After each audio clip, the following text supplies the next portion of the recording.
YouTube,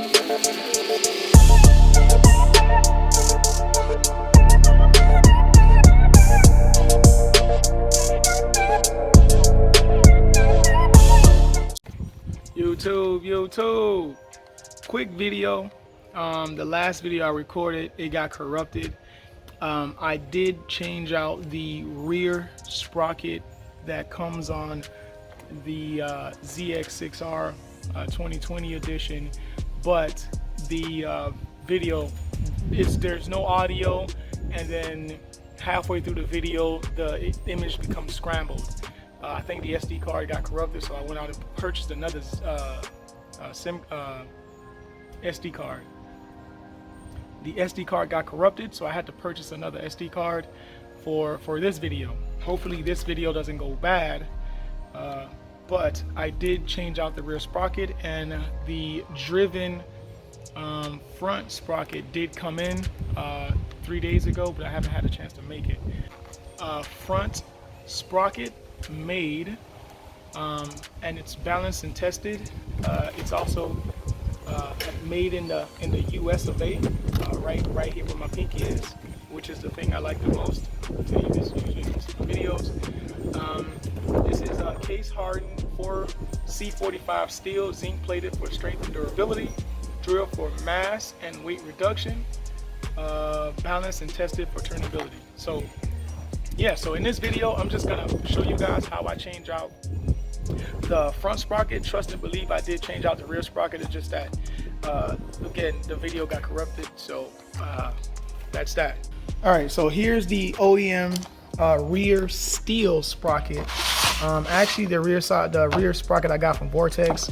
Again, promise you guys I did do the rear sprocket exchange replacement or whatever. And here's the Vortex rear sprocket on the bike there.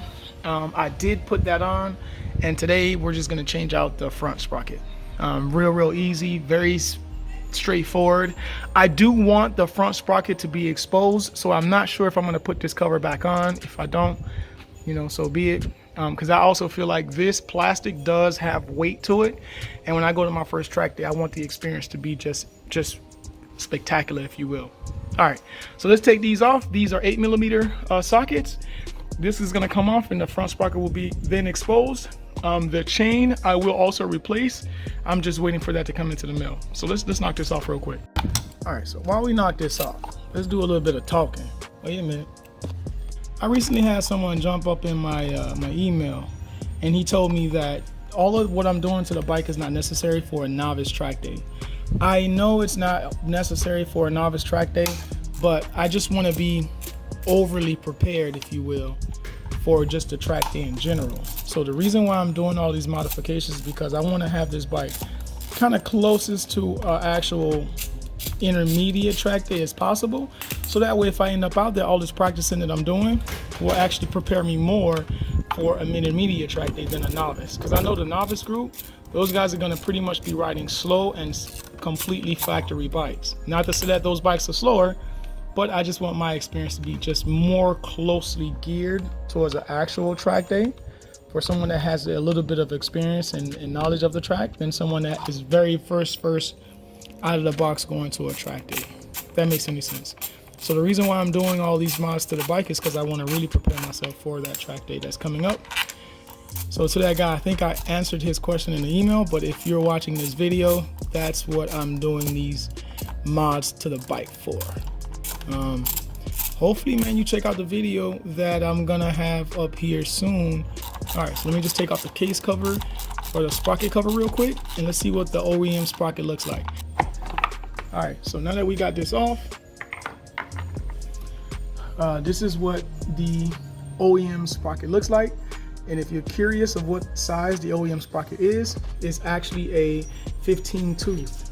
And the replacement sprocket, I did not go up or down. It's actually also a 15 tooth.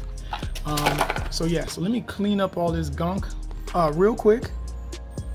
To take off this nut, you do have to notch this save nut out a little bit. So what I'm gonna do is I'm gonna get a flathead, I'm gonna bang this part out, and then I'm gonna put the rear of the bike on the ground, hold down the brake, break this loose with a breaker bar. All right, so The socket size is a 27.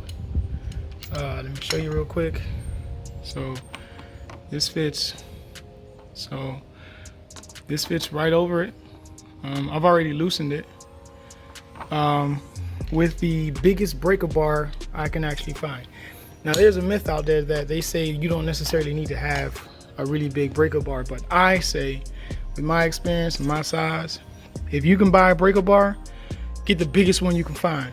That way it's no bolt. That's a challenge. All right, so now that I got this one off, whenever you take off a front sprocket especially, try to remember how it went on. Thank God I record all these videos, so that way I know. So is the nut, and then a flange coming towards you, right? An easier way to remember things is I always take it off and I put it down on the ground the way it came off. So I just follow the order putting it back on. All right, so the next thing I have to do now is I basically have to just loosen the rear axle, slide that forward so I can get the chain off of the front sprocket, and then put in the new sprocket. But I'm gonna do a weight comparison between the old sprocket and the new sprocket. So I'll see you guys in a sec. All right, so now that I got the the rear axle nut off, loose, and I have this pulled all the way forward, the chain is completely dangling. So now I can take it off the front sprocket. Let me see if I can do this with one hand. Come on, goddamn it. There we go. All right. So now that I got the front sprocket off, when you take this off, look at its orientation. So if you look at it, both of them are kind of equal, but one side says outside. So you kind of have an idea. My recommendation though, is when you take that sprocket off, I lay it like this, and then I lay the new one right next to it to see if the teeth line up. And as long as the teeth lines up, you know that when it goes on a bike, the alignment will be good for both sprockets. So if you lay it down like that, they clearly don't line up, so it's gonna be off. So what you have to do is lay it like this, and now they line up. I don't know if that makes sense. If you look at it, see how they line up perfectly? So the new sprocket I'm gonna put on the bike is gonna be in this orientation, not this orientation, because they're completely off. So the sideways, you see what I'm talking about? They're not lining up at all. All right, so now when you put it on the bike, it's gonna look more like that. So now they line up perfect. Make sense? All right, so let me keep going. All right, after messing up a few times, I just said, you know what, let me crack out the measuring tape. So I just put everything back together, but basically what I ended up doing was, let me take this all back off. All right, so if you're unsure, pick up location in the bike. You see this right here? This is what I'm using to measure. So I just put my measuring tape up against it, and I look at that front tooth to see if it lines up, and it does. So if you look, it's lined up at 1 inch, right? And that's with the sprocket facing out. So then when I put the driven sprocket in, I tried it both ways, and actually they're pretty much exactly the same. So I'm gonna put this driven sprocket on, and you're gonna see that it's actually right at 1 inch. So I'm gonna put that same marking location right there, and if you look, I'm right at 1 inch. So I thought it was gonna be incorrect, it was gonna be off, but it's actually just right where it's supposed to be. So let me put the chain, the nut, and all that stuff back on,